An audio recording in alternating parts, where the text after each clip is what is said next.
It's been a very satisfying business for me, and I enjoyed just about all aspects of it.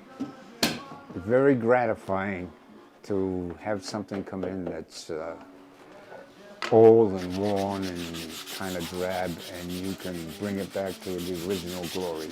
Just to enjoy the work here. And when I'm away from it, I'm always thinking about it.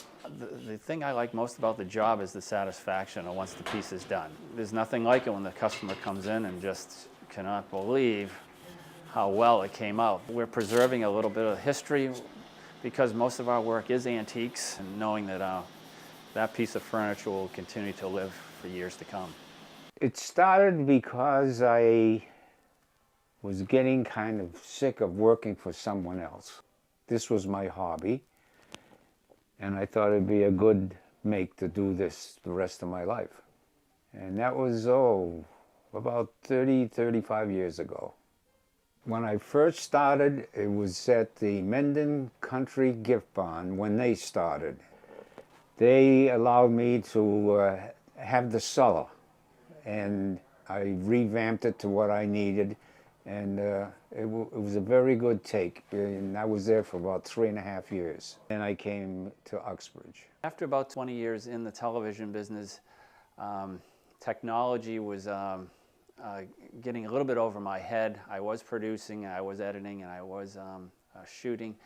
But, you know, the final straw came when they gave me a beeper, and I thought, you know, maybe this is the time. I don't need that.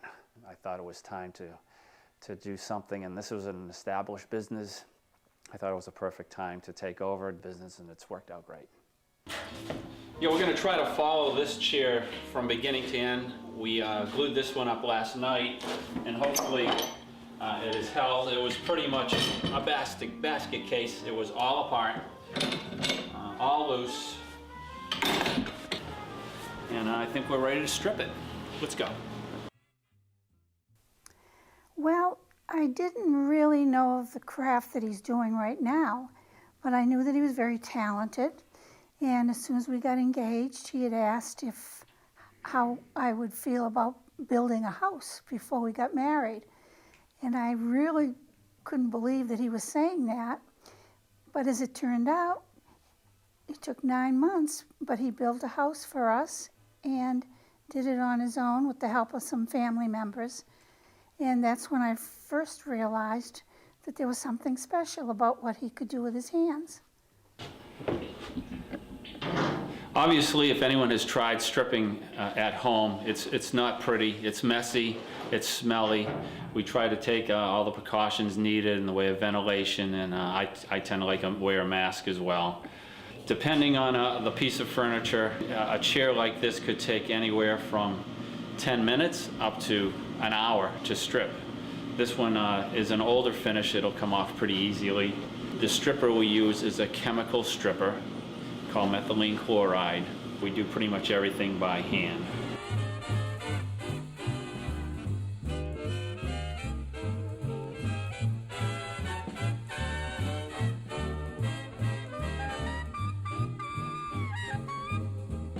Deiana's furniture refinishing and repair goes under the heading of furniture restoration. Basically, it's stripping layers of whether it's paint or varnish or lacquer or all kinds of finishes we can take off. So we strip the furniture, we refinish it, again with paint or varnish, whatever they'd like, and we do a lot of repairs as well. We also have outside sources that will do chair caning for us, as well as upholstery, as well as some minor repairs. People want drawers made, people want turnings made, we can do that for them. Try to do as many things as we can under that furniture repair or furniture restoration title. The final process is to wash it off, and basically it's just a water wash off with a high pressure hose that you would find in any car wash.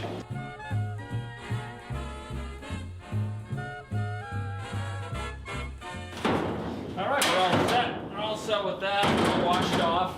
I kind of like to use clean water to do one more rinse, but that final rinse, I like to put a little soap in the water and just rinse it right down. All right. Usually we will get a bedroom set or a kitchen set. Antiques, you'll get like marble top tables with intricate carvings. It has to be, over the years, a little dingy, and we just clean them up and freshen them. Quite a few years ago, the head of the group that was refurbishing the Stadium Theater asked me if I would strip some candelabras. It was nice working there. All right, 24 hours later, after the chair is dry, this is what usually comes out after it's stripped. We check over for any extra finish that's on there that I may have missed. Make sure the piece is smooth. Look for any globs of glue that could be still on there. We take that right off.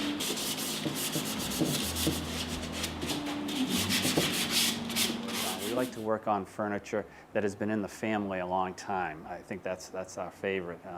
Something they've treasured, that their grandmother or mother or father has given to them, and they want to use it. They don't want it to sit in the cellar. They want to show it off. And as good as new. The chair is pretty much ready to be stained.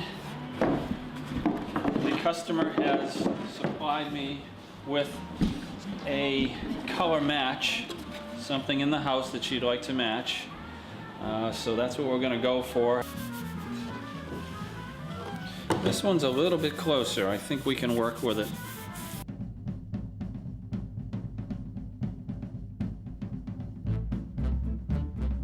I did the applied pieces on the Milford Town Hall, and there were 110 rosettes that were about 15-inch diameter with real beautiful carvings on it.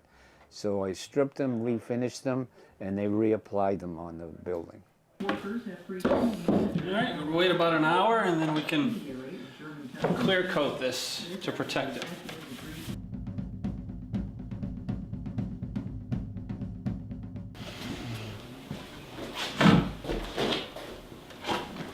Most of the jobs we get in will go smoothly, but there's always the unexpected.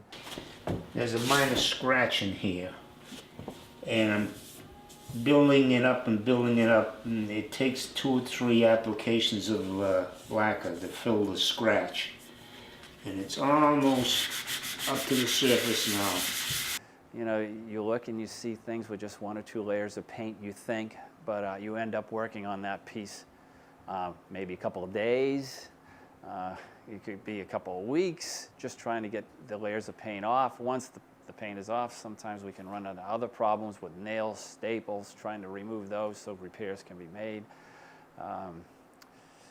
You know, you never know what you're going to find until you start taking a piece apart. The scratch has disappeared. I know after a while I won't be able to handle some of the stuff, but I am passing this on to my son, which I'm very happy that he's interested in it. I've always thought about that, what happens when Dad retires. I think I will try to keep the business going.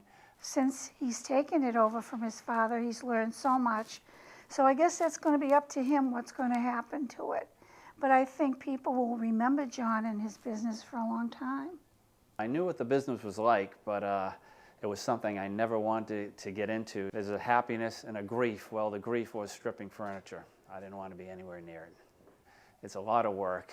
It's smelly, it's dirty. How much sweat equity is involved with this business and the time that you have to put into it. I think the business will continue for the unseeable future, possibly hiring a few from time to time, but keeping it small. I have no dreams of passing on the business to anyone. Right now, we'll keep it the way it is. If my son or daughter wants to continue the business, we'll see what happens, but I would hope that they would go off and do their own thing for a while, like I did. Yeah.